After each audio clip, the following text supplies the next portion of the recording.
প্রশাসন স্বৈরাচার বানিয়েছে, সেই প্রশাসনের এখনো বিচার হয় নাই।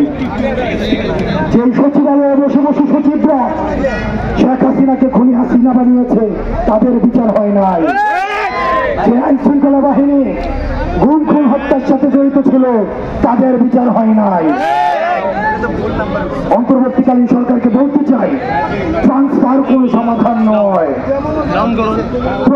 এখন শিক্ষার্থীর যেমন একটা পরীক্ষা রয়েছে, পরীক্ষার মধ্যে দিয়ে প্রমাণিত হয় যে একটা শিক্ষার্থী সারা বছর ধরে পড়াশোনা করেছে কি করে নাই।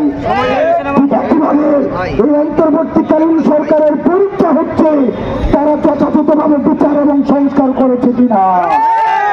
ডক্টর মোহাম্মদ ইউনূস যারা গুম করেছে তাদের বিচার হয় নাই, যারা হত্যা করেছে তাদের বিচার হয় নাই, যারা আমাদের ভাইদেরকে পাখির মতো করে খুনি করে হত্যা করেছে তাদের বিচার হয় নাই। সেই সরকারের পৃষ্ঠপোষকতায় সীমান্ত হত্যা হয়েছে, তাদের বিচার হয় নাই। আমরা বলতে চাই, আপনি নির্দিষ্ট অ্যাসাইনমেন্ট নিয়ে এসছেন, আপনার অ্যাসাইনমেন্ট অনেকগুলো অ্যাসাইনমেন্টের মধ্যে নির্বাচন একটা, শুধুমাত্র নির্বাচন দেওয়ার একমাত্র আপনার অ্যাসাইনমেন্ট নয়। অন্য রাজনৈতিক দলগুলোকে বলতে চাই, আপনারা যেভাবে টাইম ফ্রেম দিয়ে নির্বাচন চাচ্ছেন, ঠিক একইভাবে টাইম ফ্রেম দিয়ে আপনারা বিচার এবং সংস্কার চান।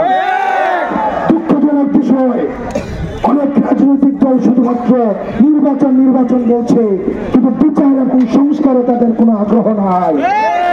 বাংলাদেশের সংবিধান, যে সংবিধান হচ্ছে মূলত আওয়ামী বিধান, এই আওয়ামী বিধানের প্রতি বাংলাদেশের অনেক রাজনৈতিক দলের এখন মায়া জন্মেছে।